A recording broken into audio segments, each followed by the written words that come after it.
Welcome guys. Sini മീഡിയയുടെ ഏറ്റവും latest ആയിട്ടുള്ള ഒരു അപ്ഡേറ്റിലേക്ക് എല്ലാവർക്കും സ്വാഗതം. അങ്ങനെ നമ്മുടെ തളപതി 16 അപ്ഡേറ്റിന് ഒരുപാട് നാളുകളായി നമ്മൾ കാത്തിരിക്കുകയായിരുന്നു.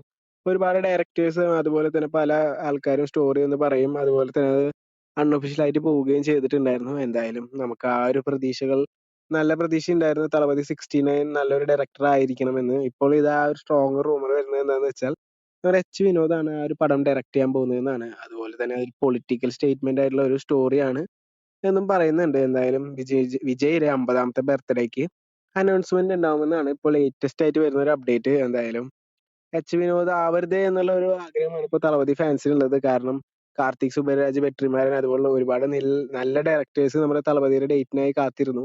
എന്നാൽ പൊളിറ്റിക്സിലേക്കുള്ള ആ ഒരു ചൂടുമാറ്റം എല്ലാവരുടെയും ആ ഒരു പ്രതീക്ഷകൾ കളഞ്ഞെന്ന് തന്നെ പറയേണ്ടി വരും. എന്തായാലും KVN എന്ന് പറയുന്ന ഒരു ബാംഗ്ലൂർ ബേസ്ഡ് ആയിട്ടുള്ള ഒരു പ്രൊഡക്ഷൻ കമ്പനിയാണ് തളപതി 69 അതുപോലെ പ്രൊഡ്യൂസ് ചെയ്യാൻ പോകുന്നതെന്നാണ് വരുന്ന റൂമേഴ്സ്. എന്തായാലും ഒഫീഷ്യൽ ആയിട്ടുള്ള അനൗൺസ്മെന്റ് ബർത്ത്ഡേക്ക് വരുമോ എന്ന് കണ്ടു തന്നെ അറിയാം. എന്തായാലും ഈ റൂമേഴ്സ് ഒരു റൂമറായി പോകട്ടെ എന്ന് തന്നെ ആശംസിക്കാം. തളപതി ഫാൻസിന് നല്ലൊരു ഡയറക്ടർ തളപതി 16 എല്ലാവർക്കും ആഘോഷിക്കാൻ പറ്റുന്ന ഒരു ഗംഭീര പ്രൊജക്റ്റ് ആവട്ടെ എന്ന് നമുക്ക് ആശംസിക്കാം. എന്തായാലും വരുന്ന അപ്ഡേറ്റുകൾ നമുക്ക് വരും ദിവസങ്ങളിൽ പ്രതീക്ഷിക്കാം. കൂടുതൽ അപ്ഡേറ്റുകൾക്കായിട്ട് നമ്മുടെ ചാനൽ സബ്സ്ക്രൈബ് ചെയ്ത് കൂടെ കൂടിക്കോ.